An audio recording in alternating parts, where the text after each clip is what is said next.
Hello everyone, good morning. সকলে কেমন আছো? আশা করব প্রত্যেকেই খুব ভালো আছো, আর আমিও ভালো আছি। আমি সুস্মিতা, আমার নতুন একটি ব্লগে তোমাদেরকে জানাচ্ছি অনেক অনেক স্বাগত আর ভালোবাসা। এখন ঘড়ি কাটায় সকাল 6টা মতো বাজে। মর্নিং ওয়াক করে এসে জামা কাপড়টা চেঞ্জ করে ঘরটাকে সুন্দর করে গুছিয়ে নিয়েছি। তারপরে এখন এই যে ঘরটাকে ঝেড়ে নিচ্ছি। আর এখন থেকেই তোমাদেরকে সাথে নিয়ে আজকে ব্লগটা এগিয়ে নিয়ে যাই। চলো, আশা করবো আজকে ব্লগটা তোমাদের একটু হলেও ভালো লাগবে। তবে আজকে না খুব সকাল সকালই ঘুমটা ভেঙে গেছে, জানো তো, ওই 4:30 নাগাদ। তারপরে এপাশ ওপাশ করতে করতে সেই 5টার সময় উঠে মর্নিং ওয়াক করে আসলাম। আবার 10 মিনিট 20 মিনিট মতো রেস্ট নিয়ে এই যে কাজকর্মগুলো শুরু করেছি। সকালবেলায় ঘুম থেকে উঠে এত পরিমাণে গরম পড়েছে আজকে যে কি আর বলবো। একদমই না ঘুমোতে ইচ্ছে করছে, বিছানায় থাকতে ইচ্ছে করছে, না কোনো কাজকর্ম শুরু করতে ইচ্ছে করছে। কি বলবো, ওই যে গরমের কারণেই কিন্তু ঘুমটা খুব সকাল সকাল ভেঙে গেছে। তো যাই হোক, কী আর করা যাবে। আর দেখবে, ঘুম যদি সঠিক না হয় তবে সারাটা দিনই যেন শরীরটা ওই ঝিমাতে থাকে, তাই না বলো? কোনো কাজকর্মে এনার্জি পাওয়া যায় না, কোনো কাজকর্ম ভালো লাগে না করতে। শরীরটা কেমন ঢিস ঢিস করে। আবার গরমের মধ্যে না ঘুমটাও ঠিকঠাক আসে না। দুপুরবেলায় যে একটু ঘুমোবো, সেটাও কিন্তু ঘুমোতে পারা যায় না গরমের জন্য। আর এই অতিরিক্ত ঠান্ডা গরমের জন্য প্রচণ্ড পরিমাণে শরীর খারাপ হচ্ছে। তোমাদের দাদাভাইয়ের তো প্রচণ্ড ঠান্ডা লেগে গিয়েছে, কারণ রৌদ্রে থেকে কাজে থেকে এসে তোমার বাড়িতে এসে কি বলবো, ঠান্ডা জলটা খেয়ে নেয়, আর অমনি কিন্তু ঠান্ডাটা লেগে যায়। এভাবে প্রচণ্ড ঠান্ডা লেগেছে। তো কি আর বলবো, অনেকেরই শরীর খারাপ হচ্ছে এই ঠান্ডা গরমের জন্য। গরমটা এক লাগাতার ঠিকঠাক পড়ছে না, আবার যে ঠান্ডা ঠান্ডা ওয়েদার থাকবে সেটাও থাকছে না। হঠাৎ করেই গরমটা অতিরিক্ত পড়ছে, আবার বৃষ্টি হচ্ছে, তার ফলে কিন্তু ঠান্ডাটাও লাগছে। এই ভ্যাপসা গরম, অতিরিক্ত গরম, কি আর বলবো। তো তোমাদের ওইদিকেও কি এরকম গরম পড়ছে নাকি আমাকে অবশ্যই একটা কমেন্ট করে জানিও। তবে বৈশাখ মাস তো পুরোই চলে গেল, এটা তো জ্যৈষ্ঠ মাস। আর এই জ্যৈষ্ঠ মাসের শুরুতেই কিন্তু প্রচণ্ড পরিমাণে গরম পড়েছে।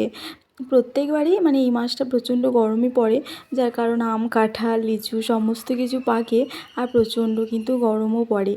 তো এই হয়েছে ব্যাপার। তো জ্যৈষ্ঠ মাসের শুরু থেকে প্রচণ্ড পরিমাণে গরম পড়া শুরু হয়ে গেছে অলরেডি। এত পরিমাণে কি বলবো, সারাটা দিন যে কিভাবে কাটাবো আজকে সেটাই ভাবছি যে ক্লাসে আজকে যাব কি যাব না। তো কি আর করা যাবে, ক্লাসে যাওয়ার প্রস্তুতি নিয়েই তো কাজকর্মগুলো শুরু করেছি।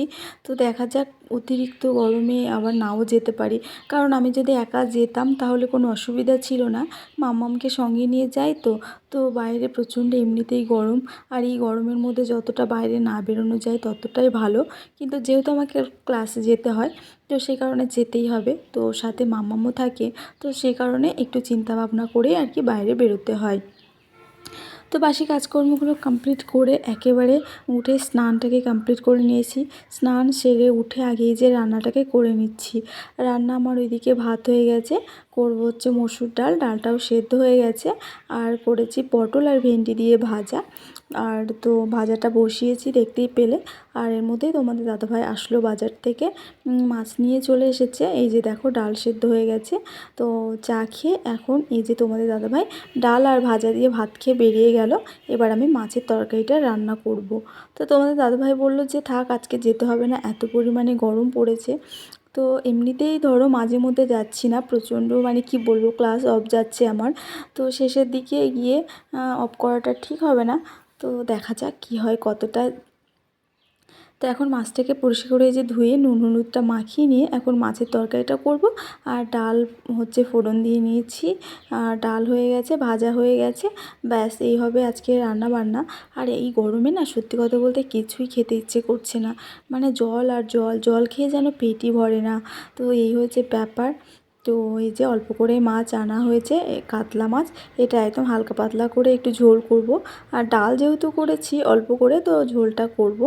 তো সেই কারণে এই যে দেখো মাছটা কিন্তু ভেজে নিচ্ছে। আর বড় মাছ আনলে না যদি লাল লাল করে না ভাজা হয় তাহলে আবার তোমাদের দাদাভাই খেতে চায় না, বলে কেমন যেন একটা আষ্টে গন্ধ করে। তো সেই জন্য বড় মাছ আনি বা যেই মাছ আনি না কেন হচ্ছে একটু কড়া করে ভাজতে হয়। শুধুমাত্র ইলিশ মাছ ছাড়াই আমি সব মাছই কিন্তু কড়া করে ভাজি মোটামুটি, তোমরা দেখতেই পাও। তো এদিকে মাছ ভাজা হয়ে গেল। তো এখন এখান থেকেই হচ্ছে মামামকে এক পিস মাছ বেছে দেবো, ও সেটা খাবে। ও মাছ ভাজা খেতে মানে মাছটা ওর ভীষণ প্রিয় একটা খাবার।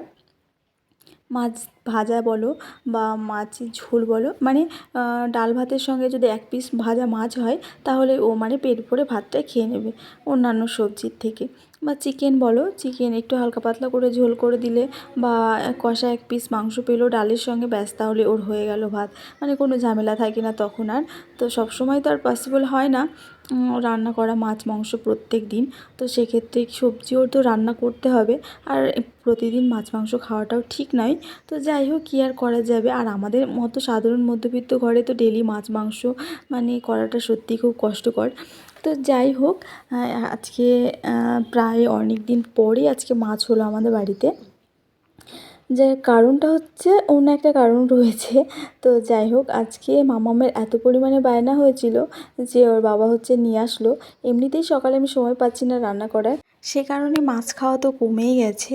মানে মাছ মাংস, মাংসটা তবুও যদি হয় সপ্তাহে এক দুদিন একদিন, তবুও কিন্তু মাছটা এখন একদমই হচ্ছে না। তো যাই হোক, এদিকে দেখো এই যে মামামকে বেছে দিচ্ছি, কাটা বেছে দিচ্ছি, ও এখন বসে বসে এটা খাবে।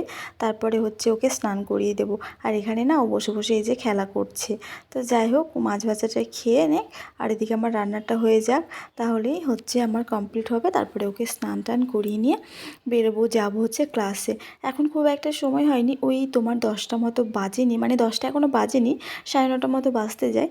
তো 10:30টার মধ্যে অলরেডি আমার হয়ে যাবে রান্না বান্না সবটাই কমপ্লিট। রান্না তো হয়ে গেছে, গ্যাস মুছবো আর বাসন মাজবো, তাহলেই হয়ে যাবে। তো এদিকে দেখো তোমাদের সঙ্গে কথা বলতে বলতে এই যে মাছের ঝোলটা পুরো কমপ্লিট হয়ে গেছে। এবার খুবই মানে তাড়াহুড়োর মধ্যে তাই কি জানো তো, সকালবেলায় সকালটা এমনিতেই আমাদের প্রচণ্ড ব্যস্ততার মধ্যে দিয়ে কাটে। তারপরে যদি বাইরে যাওয়ার থাকে বা কোনো কাজ থাকে তাহলে তো হয়ে গেল, কোনো কথাই হবে না। তো চলো, ওদিকে রান্নাবান্না কমপ্লিট হয়ে গেছে, গ্যাস মোছা হয়ে গেছে। তোমাদেরকে রান্নাটা একবার দেখিয়ে দিই। এখানে ভাত আছে, এই যে পটল ভেন্ডি ভাজা, আর ডাল করেছি মসুর ডাল, আর হচ্ছে কি বলে তোমার মাছের ঝোল। তো বলেই দিয়েছি সকালে কী কী রান্না মানে করবো আজকে। তো মানে সকালে সবাই খাওয়া দাওয়া করে নিয়েছি আমরা, এটা হচ্ছে দুপুরের জন্য যা আছে ওতেই হয়ে যাবে মোটামুটি। তো এখন গ্যাস মোছা কমপ্লিট, আর এদিকে বাসনটা মাজবো। আর কতটা বাসন হয়েছে দেখো। আর সত্যি কথা বলতে এই যে 10টা 10:30 পর্যন্ত, মানে এতক্ষণ পর্যন্ত কাজ করতে কী যে কষ্ট হচ্ছে আজকে বন্ধুরা, তোমাদের কি বলবো।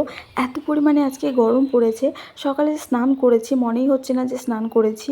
তো যাই হোক, বেরোনোর আগে আরও একবার গা ধুয়ে তারপরে বেরোতে হবে। প্রচণ্ড পরিমাণে গরম, প্রচণ্ড গরম পড়েছে। অনেকেই বলে যে বাড়িতে থেকে আবার গরম কিসের, মানে বাড়ি বসে কাজ করতে গরম কিসের। কিন্তু একমাত্র আমরা গৃহিণীরাই জানি, মানে বুঝতে পারি যে ঘরে থেকেও ঘরের কাজকর্মগুলো করতে এই গরমে কতটা কষ্ট হয় বা কতটা পরিশ্রম হয়। দেখো, বাইরে যারা কাজ করে ডেফিনেটলি তাদের তো কষ্ট হবেই, কারণ বাইরে রোদ গরমটা রয়েছে। কিন্তু আমরা ঘরে থাকি বলেই যে ঘরের মধ্যে একেবারে গরম লাগে না, বা ঘরের মধ্যে থেকে কাজকর্ম কম থাকে, কাজকর্ম আমাদেরকে করতেই হয় না, বসে বসে আমরা ফ্যানের তলায় বসে বসে আমাদের দিন কাটে, সেটা কিন্তু একদমই নয়। ঘরের মধ্যে কাজকর্মগুলো করতেও কিন্তু দম বেরিয়ে যায়, তাই না? সেটা কিন্তু আমরা গৃহিণী ছাড়া আর বাইরে যারা কাজ করে তারা কিন্তু বুঝবে না এটা। তো যাই হোক, তাদেরকে আমার বোঝানোর দরকারও নেই, অনেকে বলে তাই আর কি তোমাদের সঙ্গে শেয়ার করলাম। তো তোমাদের সাথেও কি এরকমটা হয়েছে? তোমাদেরকে কি কেউ বলে এরকম কথা যে ঘরে বসে কাজ করতে কি গরম লাগে, বা ঘরেই তো থাকো সারাদিন, বা হচ্ছে তোমার সারাদিন বসে কি করো? তো যাই হোক, এদিকে দেখো আমি ক্লাসে বেরিয়েছিলাম, আর এত গরম পড়েছিল আজকে যে ঘরে থাকা যাচ্ছিল না। আর এখন বাজে 3টে নাগাদ, প্রচণ্ড পরিমাণে বৃষ্টি আর ঝড় শুরু হয়েছে, একটু স্বস্তি পেলাম এতক্ষণে। তো যাই হোক, আজকে ব্লগটা এখানে শেষ করলাম, দেখা হচ্ছে পরের ব্লগে। সবাই ভালো থাকবে, সুস্থ থাকবে, আর কেমন লাগলো একটা কমেন্ট করে জানাবে। টাটা।